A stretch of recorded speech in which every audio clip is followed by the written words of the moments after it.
Hey guys, Curious Cicada here, and today I wanted to share with you a minimalistic bullet journal setup that might help you if you're first starting. When I first started bullet journaling, my bullet journal was a mess, and I just was thinking that with the experience I have now, what I would do differently. So I'm going to share that with you. I really hope that it helps. Let's get into it.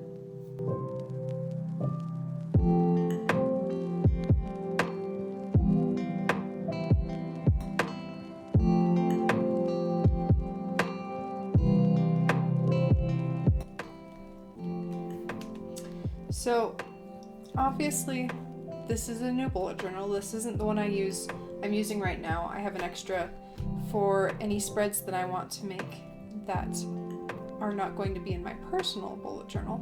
So I decided to set it up with just a cover page with my name, and that's obviously not my number, but a phone number. And I thought about doing a key here, but then I realized that when I first started bullet journaling, I got a lot of ideas from different people of what kind of key you could use, but I couldn't figure out what worked for me. And so I went through like 4 or 5 different systems until I found the one I liked. And so instead of putting a key here, I decided that I would instead do a key at the beginning of each month, just a little one. And that way, if something worked for me that I didn't expect to work, I could put it in there and not worry about this old key that I no longer use. So this is a spread that I did not have when I first started, and I was introduced to it by Amanda Rach Lee. She's super awesome. If you haven't seen her, go and check her out. She has a grid spacing sheet that she puts in all of her bullet journals, and it basically divides the page of your individual bullet journal into different sections. So like here I have it divided into 3s, it divided into 2s, 4ths, and how long it is either way, and I have it divided this way too. So she has a detailed video of exactly how she makes hers, and I'll link it below. It really helped me once I found this out. It made everything so much easier. I didn't have to count everything out anymore. The next spread that I really enjoyed, I decided to include it because when I first started, I was always going back and trying to remember how many days were in each month and where they were in the whole week, and it just was really difficult for me. I know for more advanced bullet journal people, this isn't super important, and a lot of people don't use it anymore, but I wished I had started with it because I feel like it would have been so much easier to just put a little bookmark in here, and then every time I needed to know how many days in the month, I could just flip back. I feel like that would have been so much easier. So this is a spread that I did start with, and it was a lifesaver. So basically, if you find out about an event that's going to be 2 months or 3 months later, then let's say we're in January and I'm like, oh no, I have a thing to do in April, but obviously I haven't planned my April setup yet. And so I can go back here and put the date of the event and then the name of the event. And that's super nice because whenever I set up a new month, I can go back to this page and I can look at all the events that are going to go in that month, and I can set them in there. So a lot of people also use like Google Calendars, and that's great too, but I like having it in my bullet journal so I don't have to keep bringing up my phone all the time. I did a full year on here, but one journal usually lasts half a year, if that, so I don't think it's super necessary. But if you don't want to use any calendar outside of this, then I would suggest doing the full year so that you're able to put anything down that you need to ahead of time. So I tried to keep it really simple. The only complex thing that I did, which isn't really, is the drop shadows here. I thought that would add a cute little element. So I added drop shadows here and there, and I tried to keep the lettering the same throughout. If you can see, kept it simple and it actually looks really clean and minimalistic this way.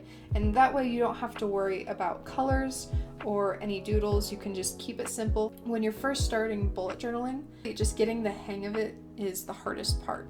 And so if you are okay with giving up color for a little bit, then I would really suggest a setup like this. For each month, I like to do a cover page just so it keeps it simple. If I'm flipping through, then it's easy to find the month that I need. So I set up January, and then I like doing a big calendar because there's enough space so that I can write things down on here. I've also done a different calendar in the past where I have a little calendar here and then I can put all the dates in here.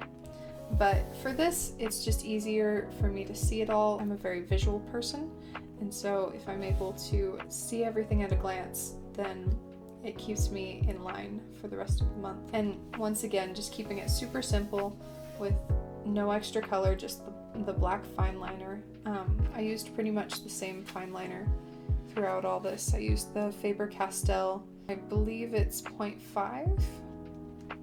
So yeah, and this is obviously not necessary. None of these are necessary. This is just my personal preference and what I wished I had done when I first started. I enjoy doing trackers just because it keeps me well honest, and it gives me something to look at and see, oh wow, maybe I should do more of something. And so I just chose some random thing. Honestly, there are so many different setups on Pinterest that you can look at, and if this isn't the type of tracker that you want to do, I suggest you look them up on Pinterest. There are a lot of really cool ideas and so many different ways of doing it. That's one of my favorite things about bullet journaling, is that it's different for each person and you can change it depending on your lifestyle and what you want to focus on, and it can fit anyone's needs. I do the brain dump just because I'm a journaler at heart. If I'm thinking about something a lot, then I can't get anything done. So I have to write it down, get it out of my head, and then I can continue with the day and be productive. Super simple, just a box. You don't even have to put the box in there. I just like it because it keeps everything condensed. And then this is an optional weekly setup. Right now, I'm really enjoying my Dutch doors, but if you don't want to cut pages in your journal, I know a lot of people that really bothers them, and it used to bother me. So this is another way of keeping everything on one page, which I prefer because then you can just flip back, and there's nothing back here, but you can just flip back and see everything that you need to throughout the month. And yeah, because there are only 7 days in a week, I like to divide it into 8, and then I have one space for notes.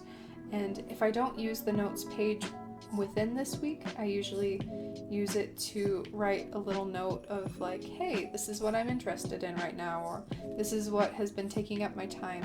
I really enjoy that. It's fun, and I can look back on it and see what I was doing. So if this is the type of thing that you would be interested in, I would really suggest it. It's a great way to start bullet journaling if you're just beginning, or if you were like me and you started bullet journaling and then you got a little overwhelmed, then going back to just a really minimalistic, simple way of doing things can really help you to figure out what you want bullet journaling to be for you. It's different for every person, and you just need to take the time to figure that out for yourself. I know that a lot of people would just prefer to be told, hey, this is the best way of doing it, but that's the best thing about bullet journaling, is that it's different for each person. It can evolve depending on what you need. The setup that I have right now might be totally different than the setup I have in 2 months because my needs may change. Well, I hope you enjoyed that flip through of the setup I wished that I had used when I was first starting. If you enjoyed it, please like and subscribe if you want to see more bullet journaling content. I also do pen paling videos, so let's get creative together. I'll see you guys next week. Bye!